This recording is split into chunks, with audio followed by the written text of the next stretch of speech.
Hello everyone, my name is Rohit. I am a final year undergraduate student of the Department of Electrical Engineering enrolled in its BTech course. Today I am going to present my BTP end-term presentation. My topic was gallium oxide based transistors for high power applications with ferroelectric oxide and gate dielectric stack. I did my BTP under the supervision of Dr. Kharagpur. Moving on to the introduction part, ferroelectric materials are characterized by presence of spontaneous dielectric polarization. There are pre-existing dipoles in these materials even in the absence of external electric field. These originate from the minor deviation from crystallographic symmetry or inherent symmetry in the crystal structure. As we can see, for barium titanate, when titanium ion is shifted upwards resulting in up polarization, and when titanium ion is shifted downward resulting in down polarization. The phenomena of ferroelectricity was first discovered in Rothschild during 1920s. As you can see, when the titanium ion is shifted upwards in the z direction, we observed up polarization. The discovery of the most important ferroelectric ceramics, barium titanate, took place during 1940s. Moving on to the ferroelectric hysteresis part, induced polarization is proportional to the applied external electric field E for most dielectric. These are linear dielectrics. As we can see, P versus E curve is linear, and for non-linear polarization is observed in some materials known as paraelectric materials. The electric permittivity is a function of the electric field.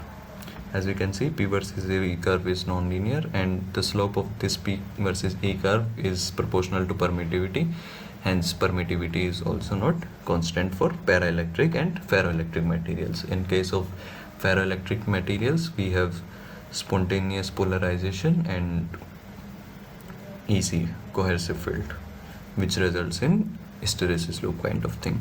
This spontaneous polarization can be reversed by applying a strong electric field in the opposite direction, resulting in the hysteresis loop, where the polarization is dependent not only on the current electric field but also on its history.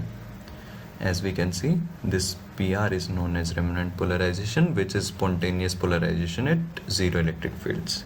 EC is coercive field. It is the strength of electric field required to return polarization to zero.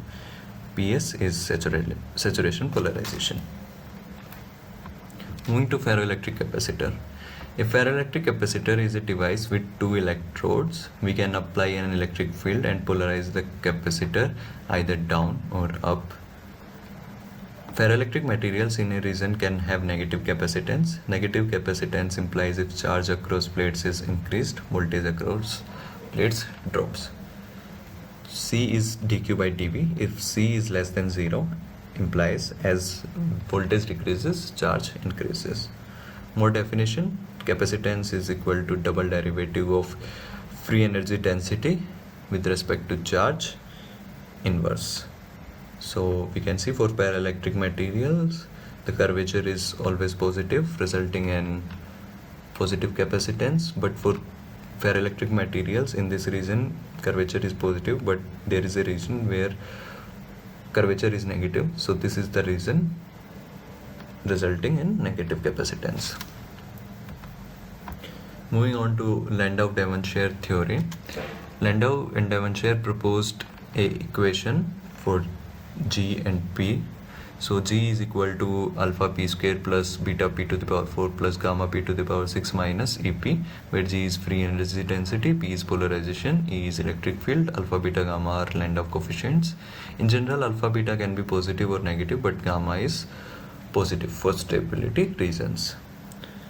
For energy minima, dG by dP should be 0. E then will be 2 alpha p plus 4 beta p cube plus 6 gamma p to the power 5. And if E is also 0, then G will be alpha p square plus beta p4 plus gamma p6, and this term will be 0. And when E is 0, this will become 0 equal to 2 alpha p plus 4 beta p cube plus 6 gamma p to the power 5. For paraelectric materials, alpha is greater than 0, and this will be the P versus E curve. And for ferroelectric materials, alpha is less than 0, and this will be the P versus E curve. So let's understand this. Suppose we are in a state A, this structure, this is the negative capacitance region. So now we are in A, stable state A. If we increase electric field in the x direction, this potential barrier will decrease and we will reach to a structure like this. And after that we will be in a position when this barrier is almost zero.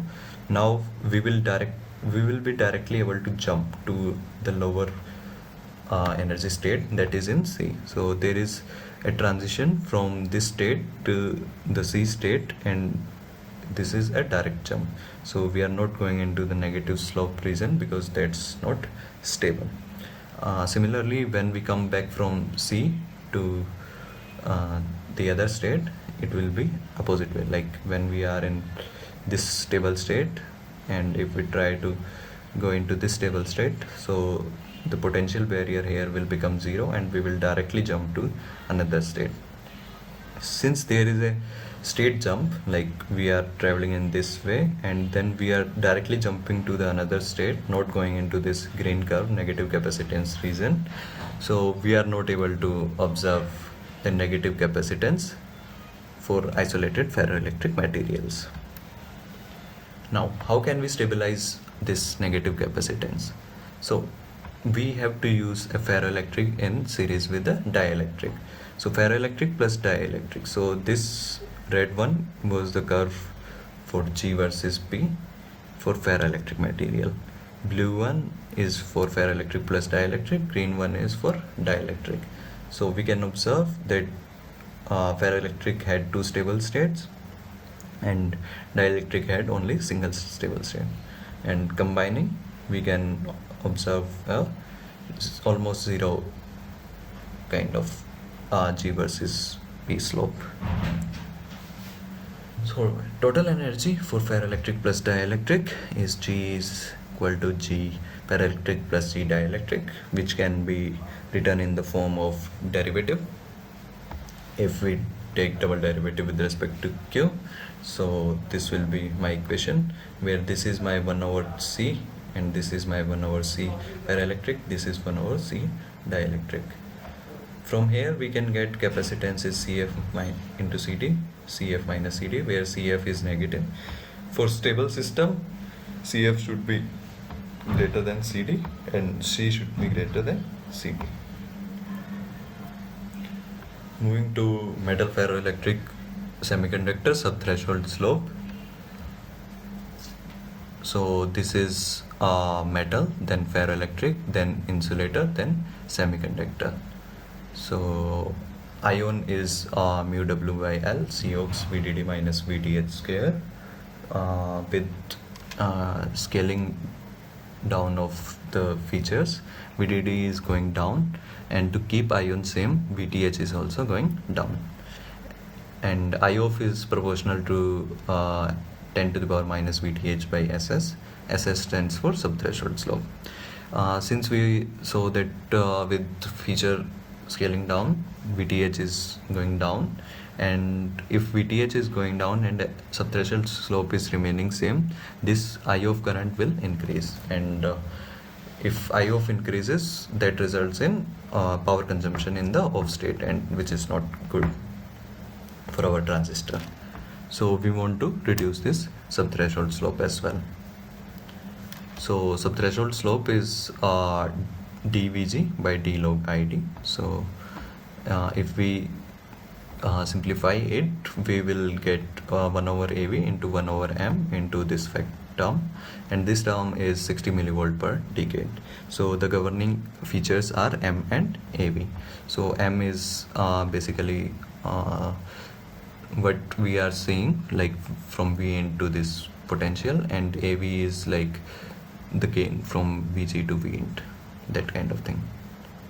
So subthreshold slope of less than 60 millivolt can be observed if AV is greater than 1 over M, and if thickness of ferroelectric material increases, AV increases, which implies subthreshold slope decreases. Capacitance matching also increases with DFE. So like if CFE is almost equal to C int, and since we know CFE is negative, this AV term will tend to infinity, and if AV is tending to infinity, then this term will tend to almost 0. Hysteresis appears for CFE less than C int, which is a reason of instability. That's why there will be direct jump from one state to another. So this is for the normal MOSFET with almost 60 millivolt per decade, and this is the case for negative capacitance ferroelectric transistor, where we can improve the slope. Now moving on to modeling in Silvaco. So this is the case for metal ferroelectric semiconductor. So we observed the polarization versus VG. So this is similar to what we have expected, and this is the capacitance versus VG. So it is like a peak in between, then 0, and then sudden peak, and then 0, and this is a hysteresis kind of thing, like this is coming back again. So now discussing about the peak here, so it is because of the slope. As we know, slope of this P versus V is proportional to my permittivity, and permittivity is proportional to my capacitance, so that's why we are getting this kind of thing. Moving on to ferroelectric capacitance. So we observed a ferroelectric capacitance this way. So these peaks corresponds to these slopes, these maximum slopes. So these are the points. So these are the dimensions that I took, thickness, EC and PR values, and this is the calculation. So the calculation is matching with the Silvaco results. Moving to the MOS capacitor. So this is the MOS capacitor. These are the parameters that I took, and this is the Silvaco result.